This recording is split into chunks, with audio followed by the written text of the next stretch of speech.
Sir sir అలాగే బడ్జెట్లో తెలంగాణ రాష్ట్రానికి సరైన ప్రాతినిధ్యం ఇవ్వలేదు సార్. అంటే బడ్జెట్లో అన్ని రాష్ట్రాల పేర్లు చెప్పరు అదే పనిగా. సార్ ఏదో బీహార్లో ఎలక్షన్లు ఉన్నాయి కాబట్టి రాజకీయంగా 4 సార్లు బీహార్ మాట్లాడారు అంతే. మీకు మొత్తం చూడాల్సింది నేను ఎందుకు ఇందాక చెప్పాను మీకు ఎంత డబ్బులు రాష్ట్రాలకు కేటాయించారు. 25,60,000 కోట్ల రూపాయలు రాష్ట్రాలకు జాతీయ స్థాయి నుంచి నిధులు అందుతున్నాయి. 25,60,000 కోట్ల రూపాయలు ఇవన్నీ రాష్ట్రాలకు వస్తున్న డబ్బులే. ఇవి కాకుండా జాతీయ స్థాయిలో ప్రభుత్వం మరొక 11,20,000 కోట్ల రూపాయలని పెట్టుబడులు పెడుతున్నారు. అది ఎక్కడ పెడతారు? రాష్ట్రాల్లోనే. అంటే 36,81,000 కోట్ల రూపాయలు జాతీయ స్థాయి నుంచి రాష్ట్రాల్లో ఖర్చు అవుతుంది. ఇది ఏదో రాష్ట్రంలో ఖర్చు అవుతుంది కదా. అవును సార్. మీరు విడివిడిగా పద్ధతులు చూస్తుంటే వస్తుంది. కానీ 4 సార్లు తెలంగాణ పేరు చెప్తే ఆంధ్రప్రదేశ్ పేరు చెప్తే ఉబ్బిపోవటము, పేరు చెప్పకపోతే తగ్గిపోవడం కాదు.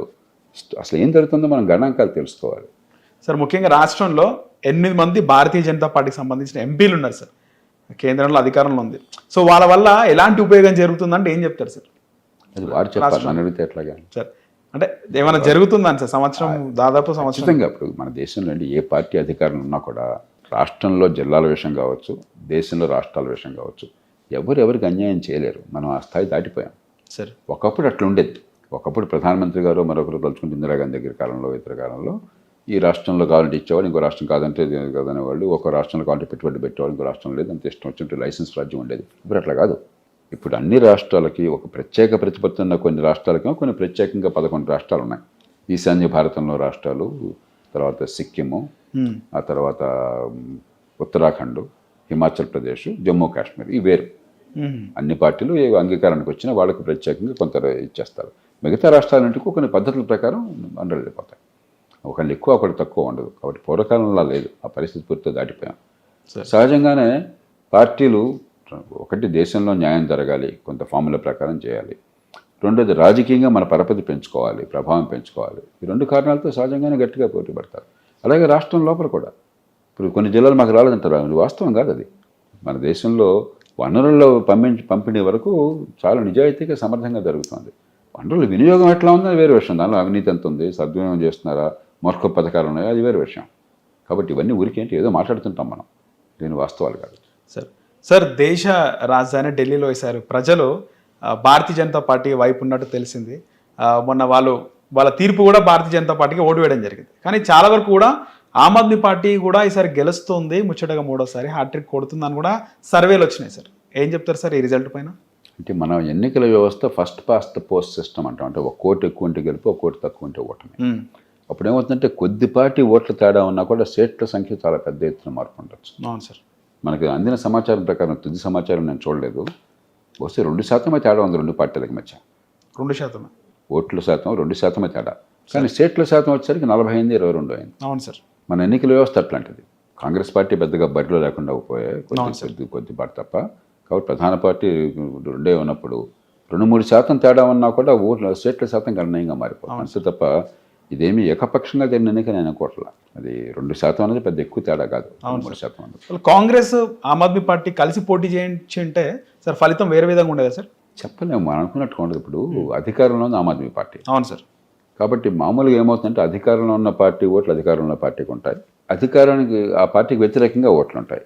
ఇప్పుడు ఎప్పుడైతే ఇంకో పార్టీ ఉందో ఆమ్ ఆద్మీ పార్టీ వ్యతిరేక ఓట్లు చీలు ఉండొచ్చు. ఇప్పుడు ఎవరు లెక్కలు వాళ్ళు వేసుకుంటారు. వాస్తవానికి చీలే సార్. అంటే ఢిల్లీ అసెంబ్లీ చూసుకుంటే సార్, ఢిల్లీ అసెంబ్లీలో అక్కడ అరవింద్ కేజ్రీవాల్ పోటీ చేసినారు, అక్కడ పర్వేష్ సింగ్ వర్మ ఆయనకు వచ్చిన మెజారిటీ 1800 సార్. వేరే కాంగ్రెస్ పార్టీ క్యాండిడేట్ సందీప్ దీక్షిత్కి 3000 పైచీలకు ఓట్లు వచ్చినాయి సార్. వచ్చినాయి. కానీ ఈ 3000 మంది అరవింద్ కేజ్రీవాల్కి ఓటేసారని మీరు చెప్పలేరు. ఆయనకు వేసేవాళ్ళకి అలాగే వేసిండేవాళ్ళు. ఓకే. ఆయనకు వ్యతిరేక ఓటే చీలు ఉండొచ్చు కూడా. కాబట్టి ఇవన్నీ మనం ఊరికి అరిథమెటిక్ అంచనా వేస్తే జరిగేది కాదు. పార్టీలు పోటీలో ఉన్నాయి, ప్రజలు ఓటు వేశారు. ఒకరు నెగ్గారు, ఇంకోటి నెగ్గలేదు. నెగ్గితే బులబాటం అక్కర్లేదు, నెగ్గకపోతే బాధ అక్కర్లేదు, తీర్పును స్వీకరించాలి. సార్ ఇక్కడ డిఫరెన్స్ ఏంటంటే సార్ 2014 నుంచి పార్లమెంట్లో బీజేపీకి ఓటేస్తున్నారు సార్. క్లీన్ స్వీప్ 7 లోక్సభ 2 సార్లు అంతే అయింది. 2 సార్లు అంతే అయింది. అంటే ఢిల్లీలో దేశంలో మామూలుగా కూడా దేశంలో మీరు గమనించినట్లయితే ఒక 3-4% ఓటర్లు న్యూట్రల్గా ఉంటారు. దేశానికి ఒక రకంగా, రాష్ట్రానికి ఒక రకంగా వేస్తారు. ఉదాహరణకు 2009లో నాకు బాగా గుర్తున్నది. మన్మోహన్ సింగ్ గారు ప్రధానమంత్రిగా మళ్ళీ ఎన్నిక జరిగినప్పుడు రాష్ట్రము దేశం ఒకసారి జరిగినాయి. రాష్ట్రంలో రాజశేఖర్ గారు మళ్ళీ ప్రభుత్వంలోకి వచ్చారు, మన్మోహన్ సింగ్ గారు ప్రభుత్వంలో మళ్ళీ వచ్చారు. కానీ అసెంబ్లీకి పడ్డ ఓట్ల కంటే కాంగ్రెస్ పార్టీకి లోక్సభ ఓట్లు ఎక్కువ అప్పుడు ఆనాడు కూడా 2009లో 3-4%. అందులో మోదీ లాంటి ప్రభావశీలమైన నాయకుడు ఉన్నప్పుడు మన్మోహన్ సింగ్ గారు కొంచెం నెమ్మదిగా ఉండేది. అవును సార్. ఈయన కొంచెం గట్టి నాయకుడు కదా. అవును సార్. ఫైర్ నాయకుడు. ఇష్టమన్నా లేకపోయినా కూడా ఒక పెద్ద నాయకుడు కదా. అవును సార్. జనాకర్షణ నాయకుడు కదా. అది ఉన్నప్పుడు అది కొంచెం ఎక్కువ ఉంటుంది.